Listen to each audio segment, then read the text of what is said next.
What's up, soccer fans? Mike Guglielmi in the house, Sons of a Pitch Soccer Central. We are here for episode number 227, season 5, episode 3. We have a special guest on the episode tonight. We're also going to be talking about transfer rumors and some signings that were just completed as well. We're going to talk USMNT and a starting 11. Now it's time for the special guest, Mr. Nick Poteres. How the hell are you, sir? What's up, Mike? What is up, Sons of a Pitch? SOP Soccer Central. I'm feeling good, man. This was a long time coming. I am glad to be back. I have been very busy with family, as you can appreciate. Holidays, as we all can appreciate. Got a new job, which has given me a little bit more free time to work on a little of my own side projects as well. But really, man, it's all good to be back talking soccer again. That's what I am most excited about, Mike. How the hell have you been, brother? Like, you're doing great things over here. I've been great, man. Life is good. Everything is beautiful, man. Sons of a Pitch Soccer is rolling. We're in a little bit of a dead spot right now with the off season. That's to be expected. But you know what? Life is great, man. We got. I don't even know what to say, man. It's a beautiful thing. So, well, let me toast to that. Just cheers, like man. We always did, brother. Here we go. Clean. Hell yeah. Cheers, man. And you know what?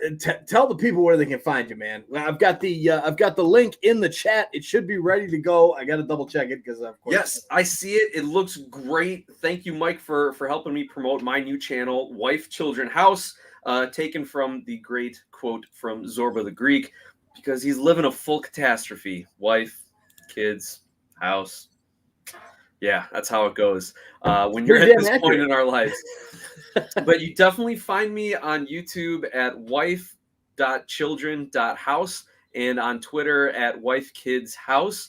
I'm doing the same soccer stuff that I used to when I was part of Sons of a Pitch. We're doing some more kind of historical look-back videos, a few MLS slideshow type stuff. So not just kind of the live conversations.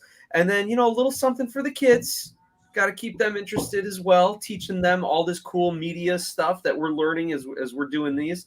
So we got some Pokemon videos. I'll be honest. That's kind of like the other thing that I do, my guilty pleasure, right? So we're talking soccer, and also we're throwing some Pokemon videos in there, and we'll see where it goes. We'll see where it goes if we end up doing some lifestyle stuff, comedy, alcohol, whatever floats my boat.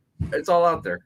So yeah, please definitely come over, like the videos, subscribe to Wife Children House, and just hit 50 subscribers. So nice. That's the first small milestone on the way to the next small milestone, I'll say. So that's it, brother.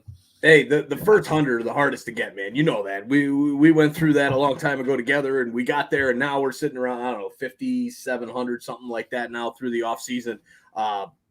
It's just time, and that's all it is. You're gonna get there. So, guys, check out that link that's in the chat right now. It's pinned up there. If you have not subscribed to Nick's channel, get over there and subscribe to it right now. Got to help him out. Let's get this thing rolling. And Wife, Children, House. I love the name, man. I got to say, because that is absolutely the full catastrophe, man. Jesus, oh Lord. It is perfect. Absolutely perfect. So, all right, man, we've got a lot to talk about on this episode. We've got some transfer rumors. We got some USMNT talk as well. First thing I want to do, though, is, you know what? Today's a special day. It's Martin Luther King Jr. Day. Guys, this is the quote right here. I'm putting it up on the screen. I have a dream that my 4 little children will one day live in a nation where they will not be judged by the color of their skin, but by the content of their character. And damn it, if that is not more true today than it was just a few years after he said that, I don't know what is. So, you know what? It's a beautiful thing. Martin Luther King, what a guy, what a day to celebrate today. I think a lot of people just kind of see it as a day and they just kind of move past it. And you know what? It's a very important thing. And I absolutely love that quote. That is kind of my absolute, I love it. I live by that code every single day. And, I think we all need to celebrate this. And happy Martin Luther King Jr. Day, everybody. If you haven't already celebrated, then damn it, it's time to start drinking and celebrate that man's successes and successes for the world as it is. And you know what? Hit that like button while you're at it. Hit that subscribe button as well if you're new. And let's get right into the soccer talk. First things up, Seattle Sounders. They land Albert Rusnak as a designated player via free agency. Nick, talk to me about Albert Rusnak as a DP. Well, we all saw what he could do for Salt Lake and over the last several years. And first of all, I'm thinking like, and I'm really glad that we already got the conversation going in here between Jay and Rocky, which love seeing you guys in the comments. Thanks for reaching out, even when I haven't been on air. It's been great hearing from you. But that Northwest rivalry just got kicked up a notch with Portland losing their two big DPs in Valeri and probably Blanco. And now Seattle just reloads with Rusnak. So the immediate impact on that rivalry is huge. And I can't wait to see the banter between all of the Sons of a Pitch listeners and viewers. But Mike, I'm thinking like, why would they sign Rusnak to a DP deal? Isn't he like 87 years old and aren't his best days behind? No, the guy's 27. He's only 27 years old. He's been with RSL for the last 4 years, or at least starting in 2017. And what really allowed this to happen were the new CBA free agent rules. I didn't realize that the old rules where you had to be 28 years old with 8 years of MLS service before you could be a free agent. Now it's 24 years old and 5 years of MLS service. So he was like, I'm out. I'm going to make my money. I'm going to go get that big DP deal with Seattle. And he links up with his old coach, Freddie Juarez, who's now the assistant at Seattle. And I didn't know this either, because everyone was kind of thinking, how did this get done? He had such demand. Well, Craig Weibel is Seattle's senior vice president of like soccer and technical something or other, blah, blah, blah, blah, blah. He had that same role when he used to work for RSL and recruited Rusnak from the Netherlands. And so now he just did it again and brought him back to Seattle. So it's a huge, huge get for the Sounders, because now from what I've been hearing, Jall is either going to be loaned out or, not on the roster as a DP at least next year. And then with Ladero and Rui Diaz, maybe not as consistent. We saw some injuries start to pile up this past season. Dude, Rusnak's just going to slot right in. He knows how to kill these Western Conference teams. This is huge. Seattle is just picking up right where they left off from another top 3-4 finish, as well as a Cup favorite finish last year, Mike. Like, how do you see this, especially as a TFC fan who really tends to loathe the Seattle Sounders, and they just come in and snatch the best, I'll call them domestic, but like the best MLS DP in the offseason? Look, I'll throw a couple things out here, man. Tio Luis in the house. What's up, Tio? How are you, my man? Good to see you. Ramon says, hi, Mike and SOP family. Nick, long time no see. And Rocky giving us a little bit of knowledge here. Valeri wasn't the DP as last year, who was on TAM, right? So he didn't lose. They didn't lose the DP there. But, look, Rusnak, I'm a little bit concerned by this move. I like the signing. Don't get me wrong. I love the signing. But the fact that he's a designated player is what makes me concerned. Seattle should be going for the level of a big name, big time player as designated player. And right, Jall, he came in and he can be bought down with TAM. So that's probably what's going to happen. They're going to buying him down with TAM. He's around like 1.5 million salary.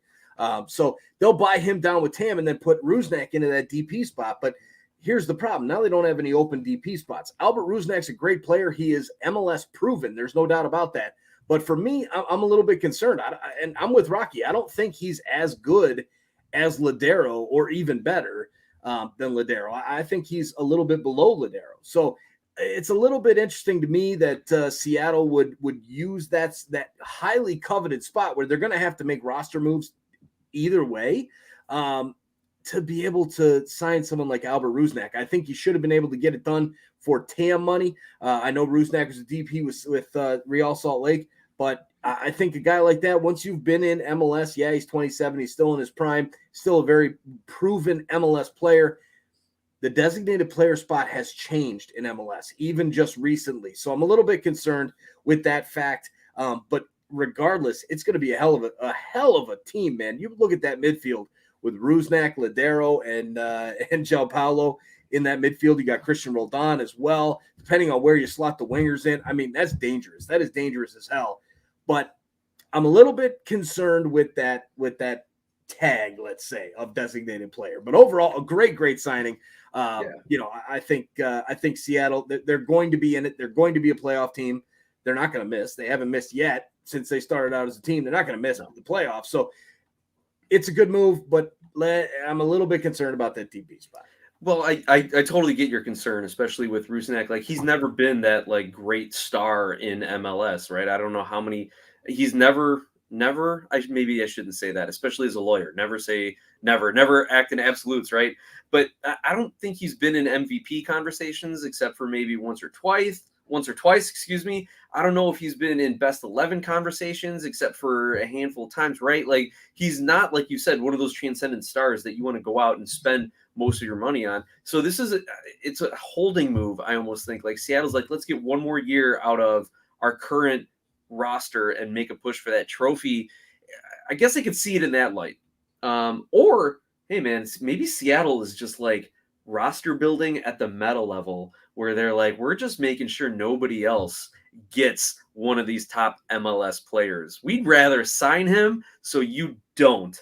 And we'll eat that extra roster spot because we know how good we are. And we also know LAFC is probably going to take a step back. The LA Galaxy, have they found their identity under Vanny? We don't know. All the teams in Texas are really struggling to come up with anything. So Seattle, they could be next level roster building. Like, we're fine. We're going to make the playoffs. And Rusnak, you know he shows up in the playoffs, and Seattle needs offense come October. So that could be that level move. But I'm with you that it made me scratch my head at first. No, totally, 100%. So cool. I like that. Let's move on to the next move. And you know what? That next move, Jefferson Soteldo, Carlos Salcedo swap with Toronto FC and Tigres. It's not official yet. It has not been marked down as official, but it's damn close. And here's another one that kind of brings that player in that maybe shouldn't be a DP that's going to be labeled as a DP in Carlos Salcedo. Jefferson Soteldo came into Toronto FC in the beginning of the season last season, towards after the season had started, never really fit in with TFC. He's done better in South America, didn't really fit in. And of course, how can you blame the guy? It was a complete mess coming into Chris Armas's TFC squad. And then, you're firing the coach, bringing in an assistant that's an interim coach, and this team's already way out of the playoff run. It didn't really work out well, and it's not strictly on Jefferson Soteldo. I mean, I've seen a lot of great plays and moves and highlight reels and all that stuff. Jefferson Soteldo, I saw him in person in Cincinnati. He carried that entire team in Cincinnati. You could tell that was the difference. He's a great player. So everybody who's in TFC land who's talking all this smack saying Jefferson Soteldo's garbage and he's not a good player, they're wrong. He's a very good player. Just didn't fit in to the setup. So they're moving Soteldo for Carlos Salcedo, and there's Jay Jardim in the house. What's up, Jay? How you doing, my man? Says, might start off as a DP, but down to TAM in the summer. Exactly, Jay. So he's the rumored to be around the range of like $1.5 to $1.6 million salary. Now, the way that works is they'll be able to buy him down with that TAM money, with some of the GAM that they've picked up, like moving that number 3 pick to Dallas, where they got the buyout for Dom Dwyer. They still have some GAM. They still have some TAM to use. They're going to buy him down and have another DP spot open come the summer. And all of their targets right now, outside of Salcedo, outside of Insigne, who's already done, would be coming in the summer. So still, and I think this could open up an entire conversation about the BS rules in MLS and the the tags and the GAM and the TAM and the DPs and all this bullshit that MLS talks, right? Here it is. It is what it is. We got to deal with it. And right now, Carlos Salcedo will be a designated player for Toronto FC once that move is officially completed and announced. And Jefferson Soteldo moves on. TFC is going to buy out Josie Altidore. To me, I absolutely love this move. I think this is absolutely an unbelievable piece of work by Bob Bradley and Bill Manning. Nick, talk to me about Carlos Salcedo, Jefferson Soteldo. They need offense, Mike. They need offense while they're attempting to put everything else back the way it needs to get on a TFC team that we come to expect to compete for the top in the East. So, like you said, buying out Josie, long overdue. I know we've been on that train for a couple of seasons here. They're getting a proven offensive player. Salcedo is 28 years old, coming from a couple years at Tigres. The man knows how to find the back of the net. On top of it, he's got Nick. Oh, I'm sorry. Center back. I'm sorry. I was thinking Salcedo, I'm talking one, I'm going the other, this and that, blah blah blah. But it does fit into my point that they do got to shore up that defense, right? That they were leaking goals. You had Bradley playing center back. So I'm glad they're bringing him in, and then they're addressing the offense with Insigne coming in over the summer. So I think this is a great move. Pardon my faux pas on that one. I was just thinking offense for offense because we're hearing switch for switch. But you know what, man? I think it's a great move. And honestly, this is Bob Bradley starting to build out his roster as well. And I think that I don't know if his official title is manager and technical guy, sporting roster guru, whatever. So he's got all of that. So he's already coming in. He's working. This shows me that he's been identifying these guys for the last year or two, especially being in the LAFC and playing against them in some of the CONCACAF Champions League or in some of the other inter-country continental type of matches here. He knows these guys are good, and he's going to get the best out of them at TFC. So even if people don't like the signing from a positional standpoint or a talent standpoint, I got to imagine Bradley is going to get the most out of them, and they should be excited about these signings. Absolutely. Yeah, I mean, I absolutely love the move, and here's why. Carlos Salcedo, for one, he's not really a known quantity, but he is, because we've played Tigres before. Tigres has faced off a couple against some MLS squads in Leagues Cup, CCL, that kind of stuff. He's familiar with the league. It's totally different league, League MX and MLS. Don't think I'm confusing the two, but he has some experience with MLS, and to be able to bring a guy in that's going to be able to help the back line, just like as Jay says, our biggest issue is the back line and the depth of our back line. We've got Insigne coming in. As far as a striker, a true number 9, Ayo Akinola, I know I've said some things about Ayo Akinola. I think he is. I think if he can stay healthy, he can be a top striker in MLS, period. And they need help at the back. So now you address that by bringing in a center back who was rumored to be going to Wolves over in the Premier League. There was talk there. There was also talk to go to Palmeiras down in Brazil. These aren't just your run of the mill, like, oh yeah, he was rumored to go to Real Salt Lake or a CPL club. No, this guy is talking about the Premier League. There was talks about going to some big time clubs, and he's 28 years old. He's in his prime. He's a great player, very good center back, and we needed to address that area of the pitch, and they did just that. So you can bring him in as a designated player, move him into TAM in the summertime. The center back position is now set as far as starters go with Mavinga and Salcedo. Now it's just the depth of the back line, which I know they were talking about McNaughton from Pacific in CPL. Very good player, defender of the year there in the CPL league. Is he going to come into MLS and be a standout center back? No. But can he come in and play some games when Salcedo's getting a rest or Mavinga is out or whatever? Yes, absolutely. He can make do. So I love this move. Soteldo never really fit in with Toronto FC, and then they went and replaced the left wing spot with Insigne. All right. Soteldo, as good of a player he is, he's not touching Lorenzo Insigne. So now the focus is on that number 9 spot. We've got the back line where it needs to be. We've got the wing positions pretty much covered, even though we did lose Richie Larea. So there is there is a little bit of improvement to be done at the back. But still, you look at that number 9 spot, the talks of Belotti, it might happen. It's probably not going to, but they're going to be able to find a number 9 to come in the summertime.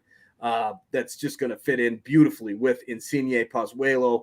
And then you've got, Schaffelberg on the other side and whatnot. It's going to be a great thing for TFC. So I love this move. Carlos Salcedo, much needed. Absolutely. We've got a new Wiseman in the house. What's up, my man? How you doing, brother? And you know what? It's a great time for this, because a new Wiseman's in the house. Oh God, it refreshed on me. Damn it. So a new Wiseman sent us over some content here and said, hey guys, Monday, here's some content. The MLS Cup trophy in the house at the Etihad against Chelsea with Christian Pulisic in the house. What are your thoughts, Nick? Do you like the fact that MLS Cup's being toted around the Etihad and EPL game? Like, hey, our ownership's group's that's great. We got a trophy here. We got a trophy somewhere else. Yeah, I think it's well. First of all, any news is good news, right? Any press is good press, as they say. But that's incredible, man. The MLS Cup made it to England, to the top team in the Premier League. Like that's huge, right? Like, to me, this harkens back when, when was it? When the White Sox finally won the World Series, and they put the White Sox trophy, and then the Blackhawks won the Stanley Cup, and they put the two of them next to the Lombardi trophy, and I had all the major sports trophies in one place in Chicago. Like, that was one of the coolest things to see, especially as a Chicago sports fan.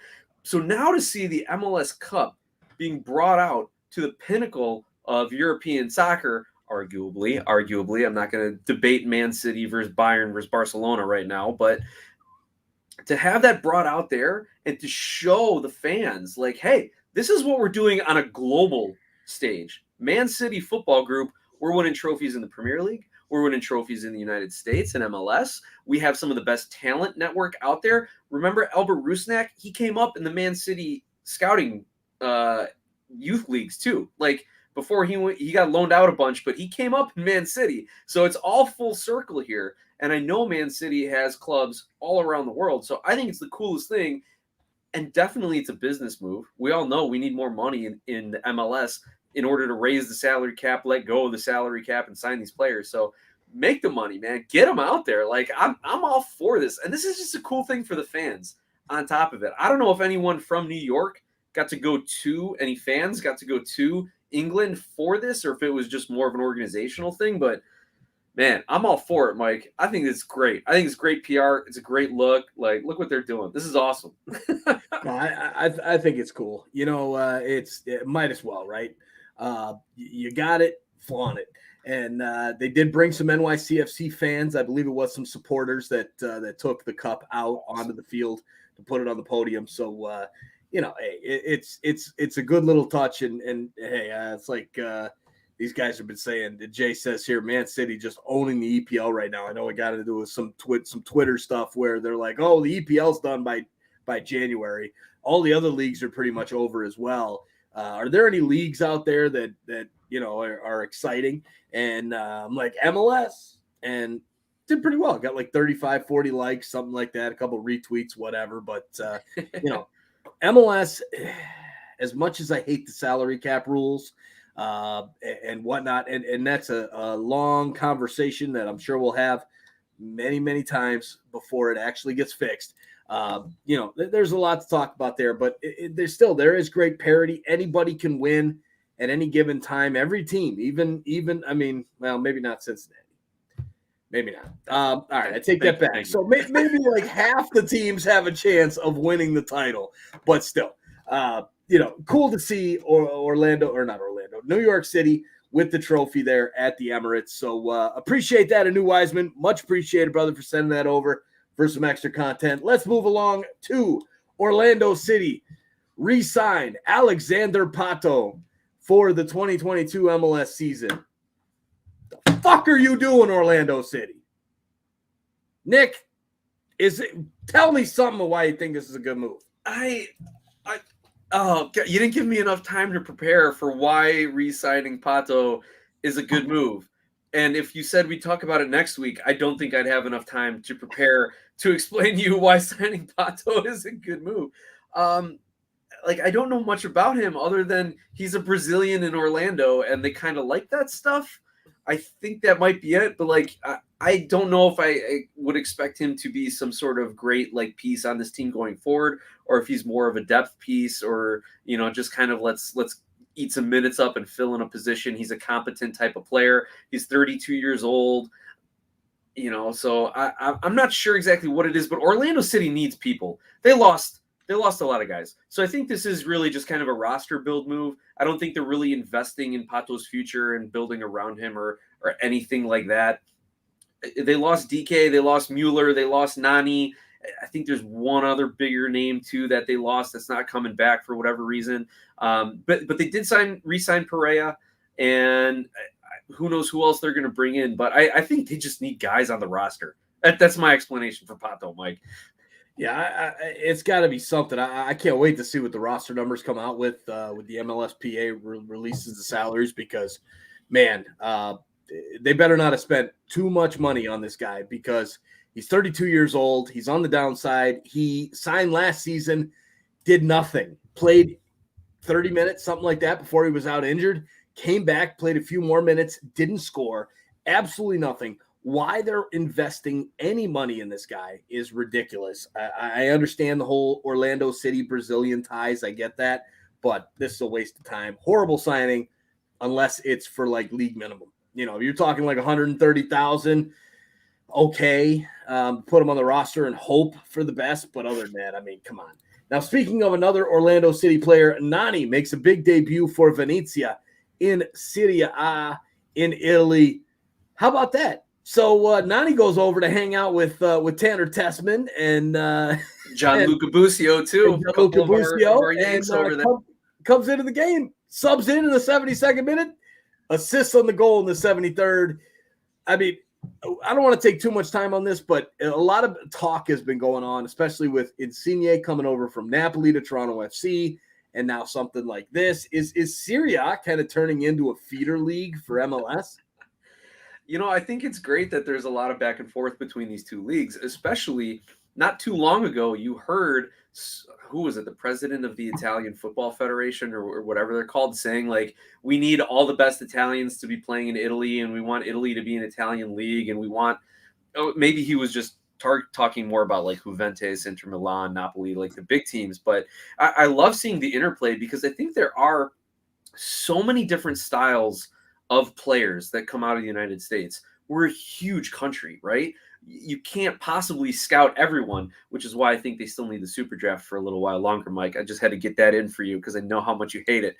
But we have all these different styles and all these different methods of scouting. Like the fact that there's this interplay between the United States and Italy, between the MLS and Serie A, that we can have some of our up-and-coming players, and even some of our players who were great players, like Nani for 2 years was excellent, as long as he didn't, run out of gas at the end of the season. So it'll be interesting to see how his end of the season is at Venezia. But there's great interplay. They can fit over there in Italy. I mean, you know about it from Michael Bradley. Like we've had a history with Italy since, the early 90s, and Alexi Lalas getting over there for a season or two. So there's definitely room for Americans to ply their trade in Italy. But with the MLS, I think the whole world, except for maybe England, because they're probably the most picky about their football. I think the rest of the world is finally saying, like, we can make some money working with the MLS, and we can do it either in a business deal, a sale, a transaction, or we can do it with player development and find young players, bring them over, send some of our young guys over there. I don't know too many young Italians that are gaining interest in the MLS, Mike, unless you've seen anything. But I really think Serie A is picking up on what the Bundesliga has been doing. There's some good business to be done with American soccer. No, 100%, 100%. Hopefully they do. I know with Weston McKennie there at Juve, he's probably one of the best players for Juventus right now, and one of the top players in the entire league. So makes sense, right? I remember when everybody was like, when he first signed for Juve, they're like, oh yeah, they're signing him just to get kind of an American, to be able to market to the USA. I'm like, well, slow down. And look at him now, right? He's probably, you got to say, he's probably one of the top 10 or 20 players in that entire league. So the style, the style of play and honestly, the financial situation there in Italy has gone down far enough where, the United States is kind of coming into play here. So we'll see what happens. Keep an eye on Serie A. It's a changing time for that league and with the USA Stars. So, all right, sure. Inter Miami signed Jamaican international defender Damien Lowe. Talk to me about Damien Lowe, Nick. What do you know about him? And, Is this a good move for Inter Miami? What the hell are they doing out there? Well, right now Miami, I don't think they can make anything but good. Well, let me step back here, right? Like they can't get worse. All right, we'll put it that way. This can't be worse than anything else they've been doing lately. But the name kind of sounded a little familiar to me, so I went and I looked him up. So Damien Lowe is a 28-year-old Jamaican defender. He spent the last 2 years in Egypt. But before that, he's bounced around the MLS and the USL. Like he spent some time in Seattle and Seattle 2.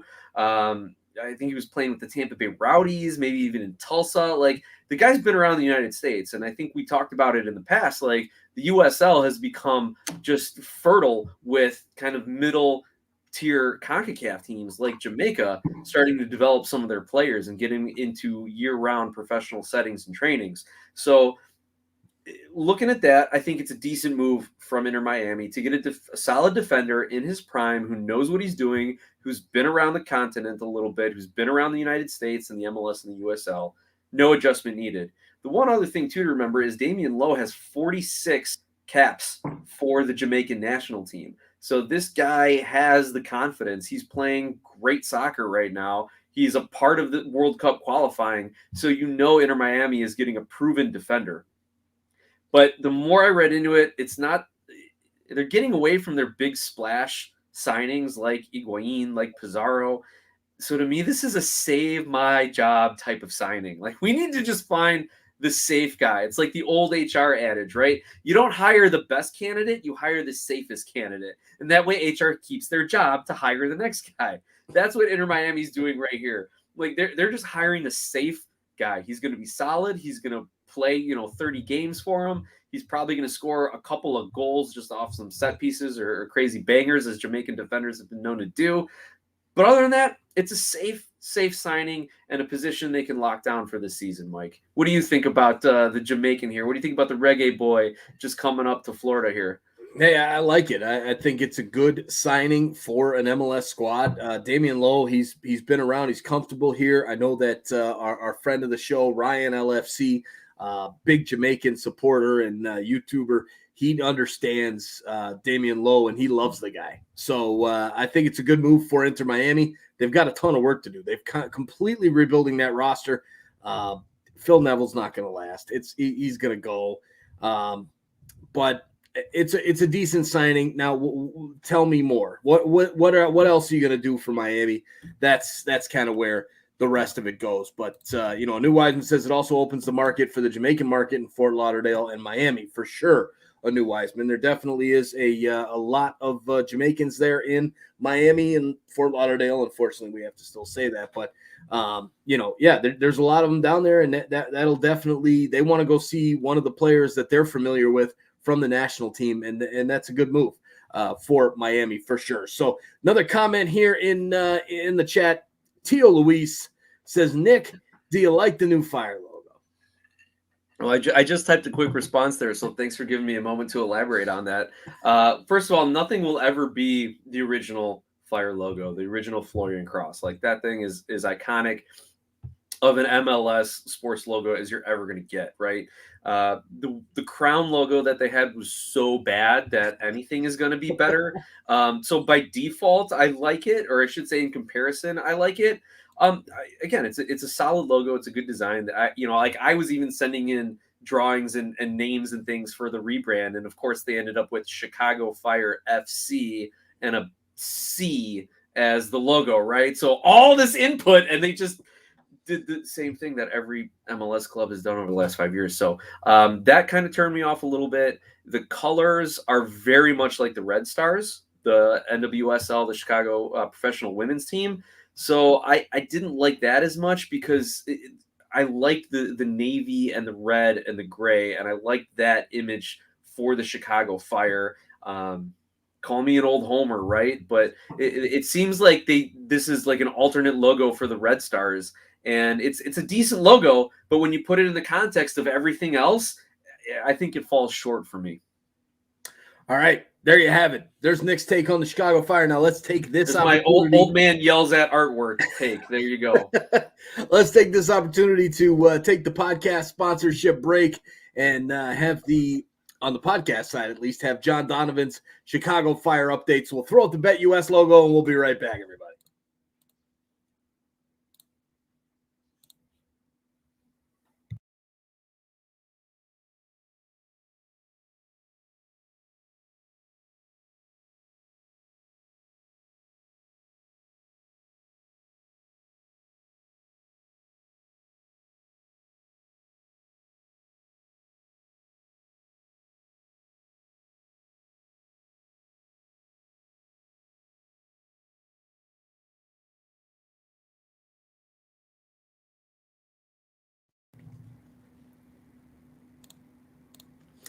All right, guys, back at it here. Thank you for John Donovan, Donovan Food Brokerage. Much appreciated for your continued support here to Sons of a Pitch Soccer Central. That's awesome. Let's get into the last few news and notes before we get into the USMNT talk. I want to kind of run through these fairly quickly. Hey, Mike, let me say hey to John Donovan. Like, so awesome that you're still supporting the show, man. I love to hear that. I love your bumps every week.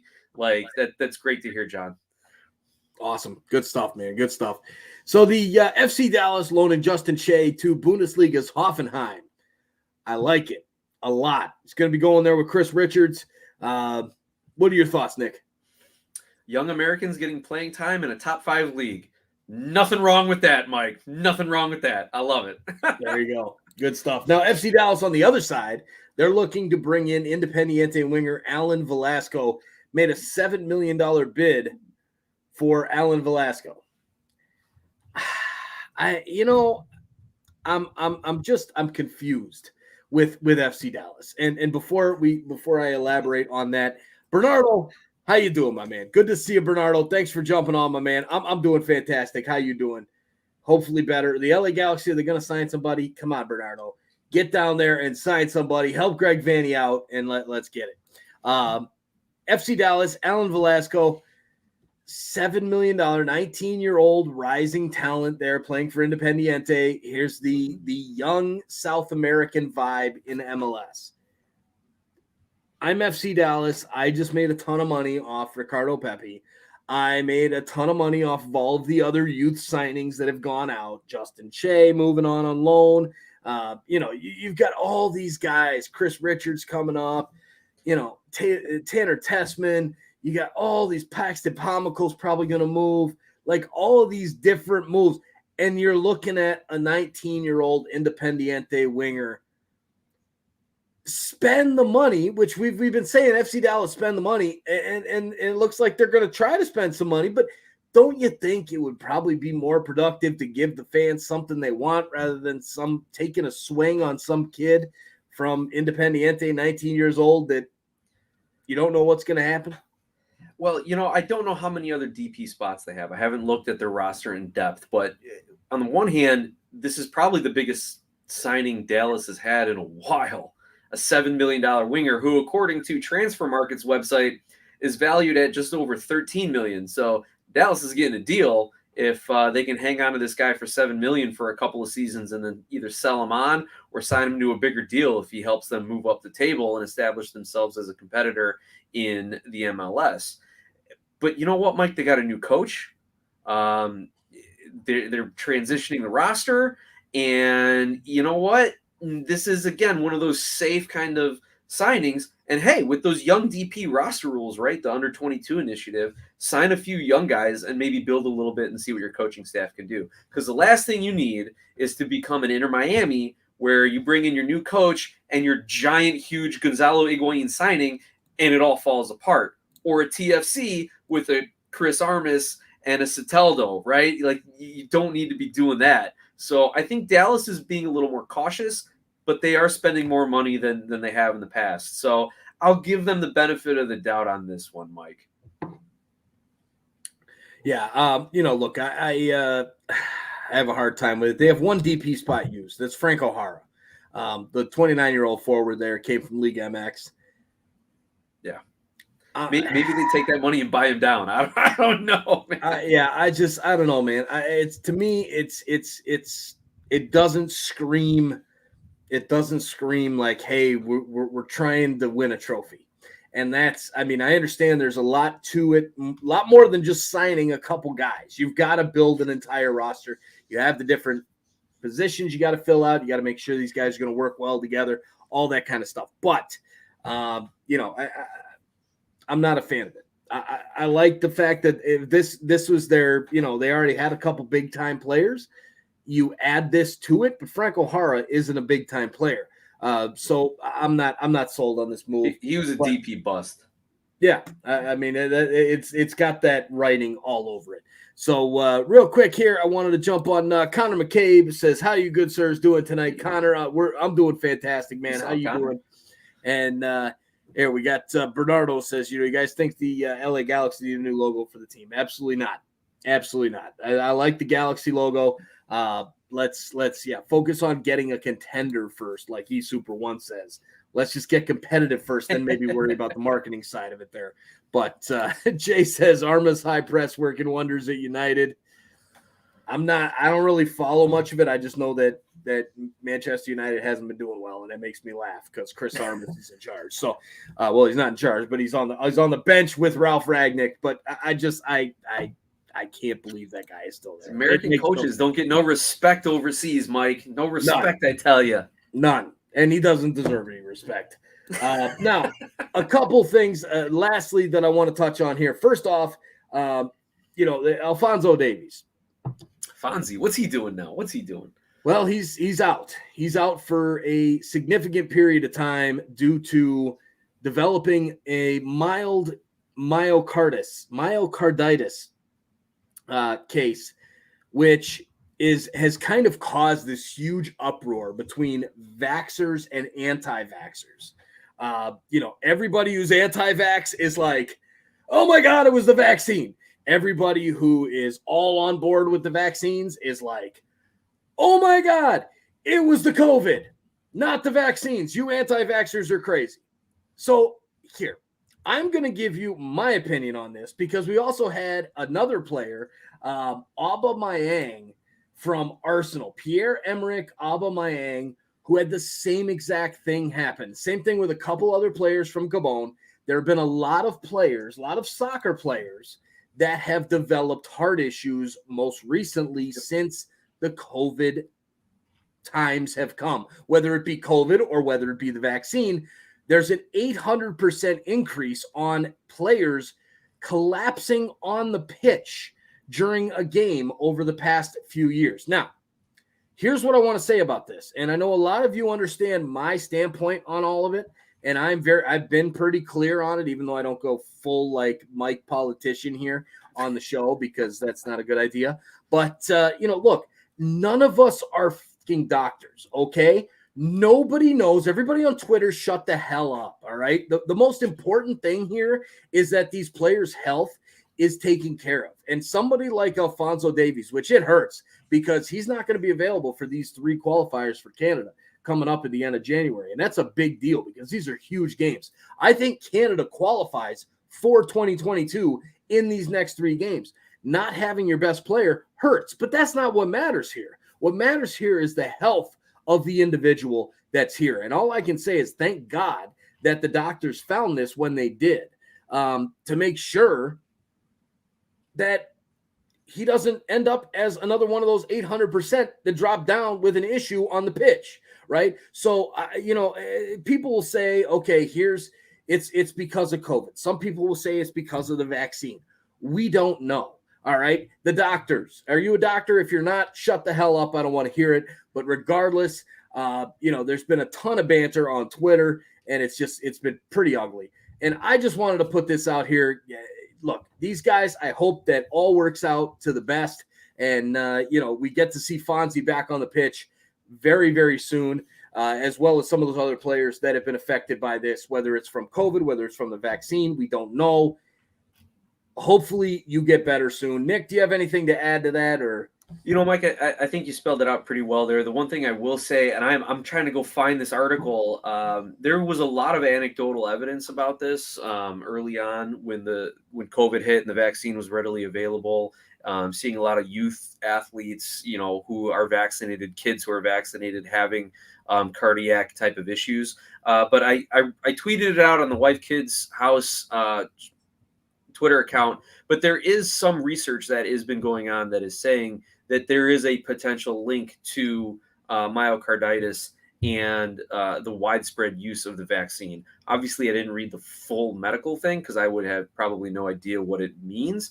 But that was basically the abstract that said, yes, there could be a link here. There's enough evidence that there might be a link. In legal terms, we have enough evidence to overcome summary judgment, and we'll hear it on the merits. So look for that article that's out there over on my Twitter page, Wife Kids House. So I'm with you on what you're saying, Mike. There seems to be just a little bit of science starting to back up these anecdotes. Yeah, for sure. And for me, the main thing, like Jay says, Canada will be okay without Fonzie. He needs to take care of himself 100%. And that's my biggest concern is I just pray to God that a player like that does not have his career upended by something like this, regardless if it's COVID, if it's the vaccine, a combination of both, whatever. The fact is, you hate to see a young man like that, who's one of the best players in the world, have his career affected by something like this that shouldn't have happened overall, regardless. So, God bless Fonzie. Hope you're doing well, my man. Canada's got this. I agree. I think Canada will be fine without him. Atakube, he's no Fonzie, but he's filled in well at the left back left back position. I think Canada will be fine in these qualifiers. They built up a decent lead. Now it's time to talk about those qualifiers, Nick. Let's talk about the United States men's national team first and foremost. Let's build a squad here. Let's take a look at the roster. And I don't know all the details of who's got COVID, who doesn't have COVID, all that kind of stuff. But let's put together our best 11 for the United States men's national team here in this January window. So I know I talked to you earlier today. We were talking about what formation do we want to go with? So looking here on this FMBD data, whatever the hell it is, used this before with Ryan LFC. They don't have the 4-3-3 readily available. So we're going to go with the 4-2-3-1. All right. So let's start back at the goalkeeper position. Who do you see in goal here? Is it Matt Turner, who just went to Camp Cupcake, or is it Zach Steffen, who is playing in the cup matches for Man City? Well, I love that you called it Camp Cupcake, especially because I did a video on my channel that said it's not your typical Camp Cupcake this year. Berhalter needs to whip these guys into shape for World Cup qualifiers. So I think it's Turner. I think Turner starts. I mean, he's had the best calendar year for any U.S. goalkeeper in USMNT history. And his season with the Revs and his international performances and all that good stuff. Plus, he's in form. I don't know how much time Steffen's been playing. Even though Sean Johnson won the Cup, I still think Turner's your favorite. Yeah, I'm with you there with Turner. I know Sean Johnson, he's been in the conversation, but to me, it's Turner and Zach Steffen. And Steffen, even though he's getting the odd chance here, he's not staying clean like Matt Turner is. At least if Turner didn't have Camp Cupcake, I think I would lean towards it being more open towards Zach Steffen, but I got to go with Matt Turner as well. No, hey, I got about the defense. I gotta say I'm okay with going the 4-2-3-1 because I know Berhalter's been playing the 4-3-3 and kind of running a little bit of a higher press. Maybe he pulls that out against Canada, but I really think he does go with the 4-2-3-1 against El Salvador and Honduras. These kind of lesser opponents where they will have more of the possession. I think, especially being at home. So I'm totally cool with the 4-2-3-1 on that. The defense, I think your center backs are pretty well set in Miles Robinson and Walker Zimmerman. They're coming off good MLS seasons. Not Atlanta United, Miles Robinson. They're coming off good international play. And as far as your other center backs, I think you got to have John Brooks in the mix always. And you have to have Chris Richards in the mix, considering he's doing his thing over in Germany right now. But Mike, how do you feel about Zimmerman and Miles Robinson and MLS center back pairing? Yeah, I've got Miles Robinson in there for sure. That's why I put him in there. But as far as that second spot, I think John Brooks and Chris Richards have to get a shout over Zimmerman. Just, I think, talent level overall. I think Chris Richards is close to Zimmerman, if not on top of him already. And then you've got John Brooks, who's much more fresh in playing over in the Bundesliga. So I'm kind of torn here on whether to go with either A, Zimmerman, B, Brooks, or C, Richards here as far as a best 11. So I guess it kind of rank the three, not necessarily based off of fitness, but off of overall number, right? Like where's this? Who's the best overall center back right now for the USMNT? For me, I give it to Zimmerman. That's me personally. I feel like Brooks has fallen out of favor a little bit with Berhalter, and maybe I'm just basing that on the fact that he's been left off of a couple rosters, and there's a video that's starting to float around out there from another soccer analyst on YouTube that shows like John Brooks yelling at Sebastian Lletget for not playing the ball forward and for killing any momentum. And you're going to go after Sebastian Lletget like that. Maybe Berhalter doesn't want you around as much. So that's kind of funny. So, but all that aside, man, all the tinfoil hat theories aside, I think Zimmerman is it. I think he's the guy. I think he's ready for it. And him and Robinson, I know, have played together. They've been in camp together. So I think it's him, and then Chris Richards. I mean, one A and one B kind of thing. But I'm interested to hear what you say about these outside backs because, gosh, man, looking at a World Cup window, like if you want to put your best 11 out there, that's one thing. But looking at a World Cup window where you got to play 3 games in the course of a week and a half, man, like you need to have a deep outside back group. So I figure you'll have Cannon, Dest, Anthony Robinson, maybe Yedlin. Like who are those guys that you're going to pick to start against, who's their first game? El Salvador. Mm-hmm. And I imagine those same guys might be the 2 against Canada. Do you roll your scrubs out against El Salvador, save your best lineup for Canada? Do you risk only coming away with 1 point? Like, I think part of it's the expectations talk, Mike. We got to beat El Salvador and Honduras. So you can't look ahead to Canada and say, let's rest who you think your best outside backs are for Canada. Like, no, you're playing versus El Salvador, beat El Salvador. They can play another game against Canada and then rest them for game 3 against Honduras. I think that's how you kind of have to look at the construction of this roster. But if you just want to throw best 11, sure, Dest and Cannon. I don't know. All right. No, I threw Chris Richards in there, man. I love Walker Zimmerman. I love his play. If this was July, I say Walker Zimmerman, no doubt. But Chris Richards and Walker Zimmerman are very close. I think Zimmerman still got him by a bit. Still got him by just a bit. Richards, I think, though, because he's in form, because he's playing at Hoffenheim week in and week out, I think he is there on top. Now, the wing backs, to me, there's no conversation. I think Reggie Cannon, he's all right. He's not that good, though. Yedlin, he's on the way out. He's on the way down. It's no longer DeAndre Yedlin. To me, the wing backs are simple.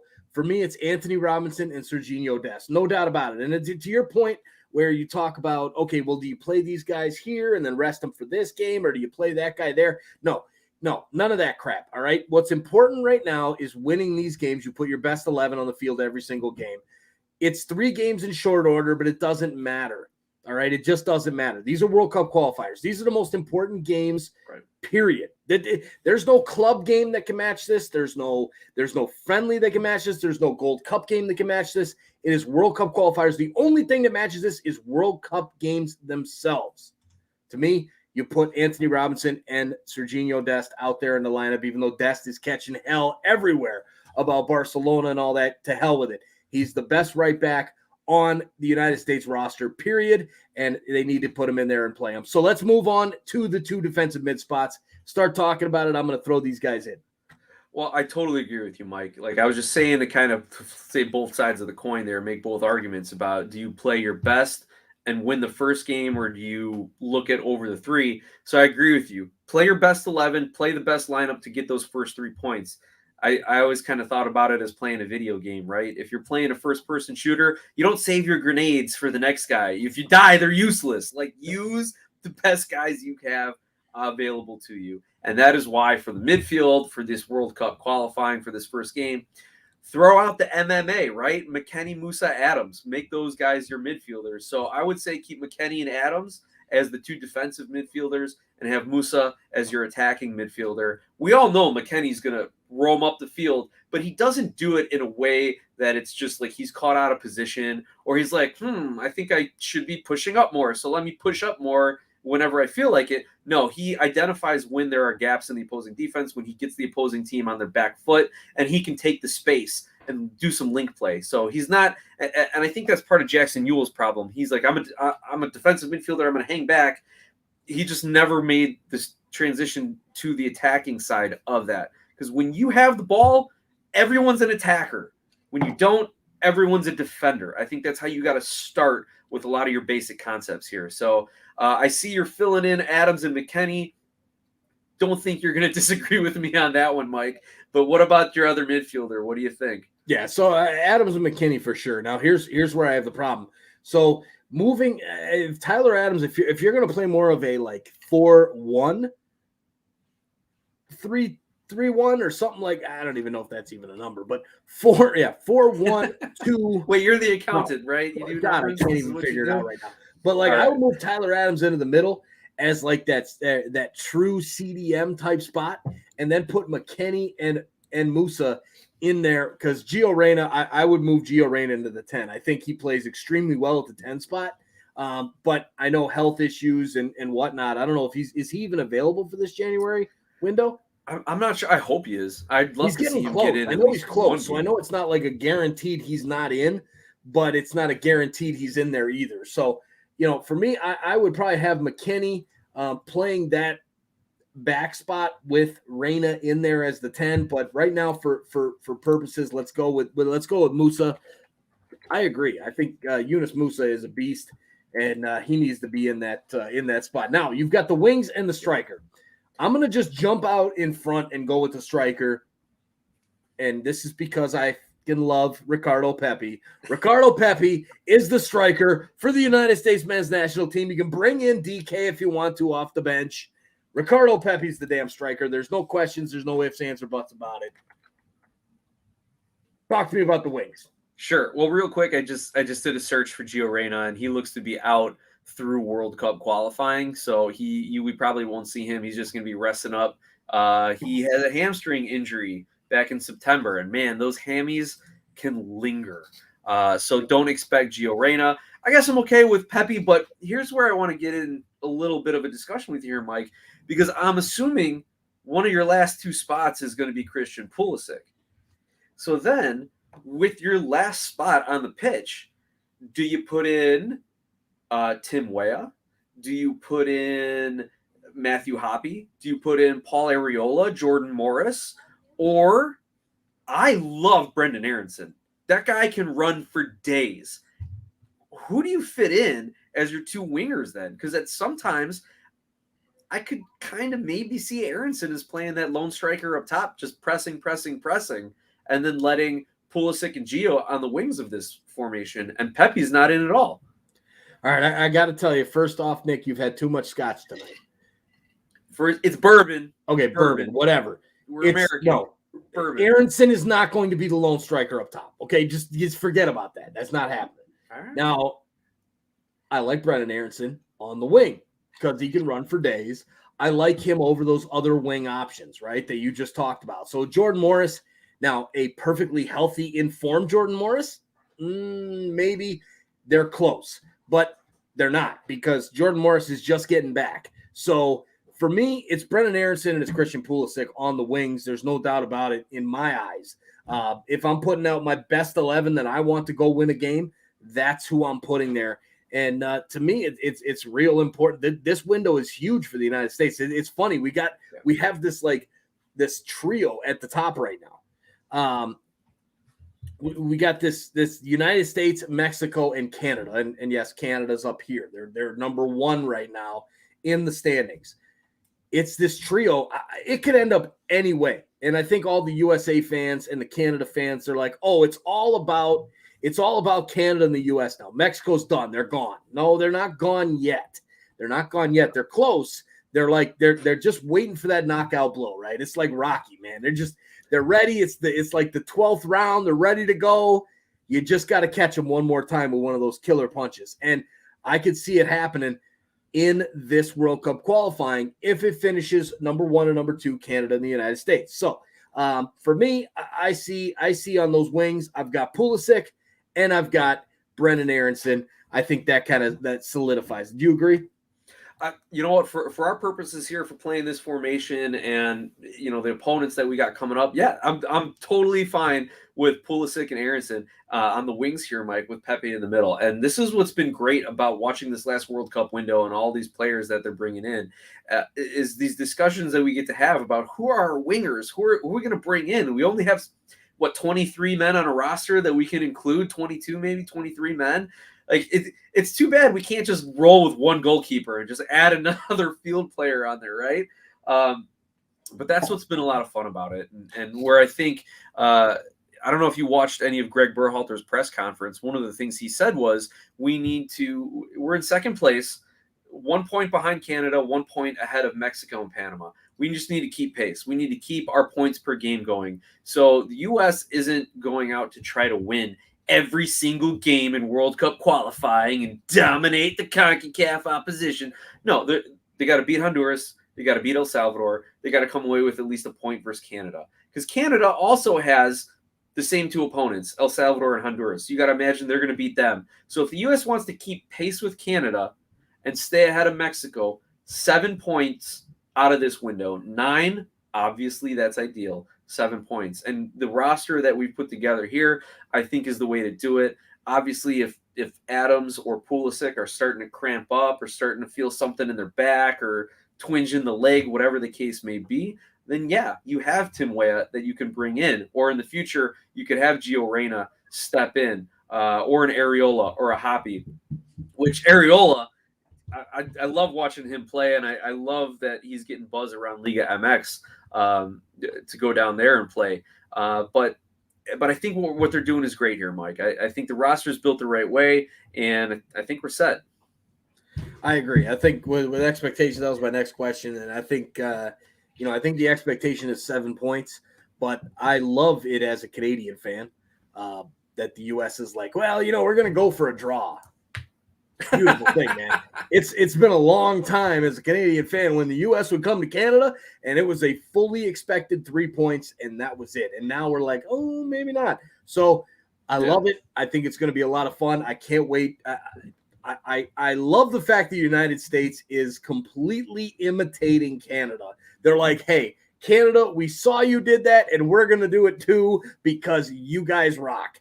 And I absolutely love it. By playing that game in Minnesota at Allianz Field, come on now. They didn't come up with that themselves. They saw Canada bring Costa Rica and Mexico to Edmonton in November, December, and said, ooh, that's a great idea. So for me, I'm hoping that, Canada, I'm good with Canada and the U.S., and this is probably only because I am an American citizen and I'm from Canada, so I'm all about both teams. But man, I love it. 7 points each. Let's take the draw on the 30th. Let's move on. Let's kick the shit out of Mexico and let's go forward. I'm all good with that. So with that being said, guys, that's it. It's the end. Julie's going to bed. Karen's going to bed. Love you, girlie. I know. And we are going to end this episode. It's been a lot of fun. Guys, do not forget to go over and subscribe to Nick's channel, Wife Children House. Find him on Twitter. He does a hell of a lot more on Twitter than I do. He was running the SOP account. I gotta admit that. I suck at Twitter, man. I suck at all the social media. So go follow Nick. Go follow that. Go subscribe to that channel. And Nick, it's been a pleasure, my man. We got to bring it back next week. We'll talk about the Canada roster. We'll create that next week as well. So, all right, guys, thanks for watching. Hit that like button, hit that subscribe button as well. Everybody have a great night, and we'll see you guys real soon on the next episode of Sons of Pitch Soccer Central. Peace.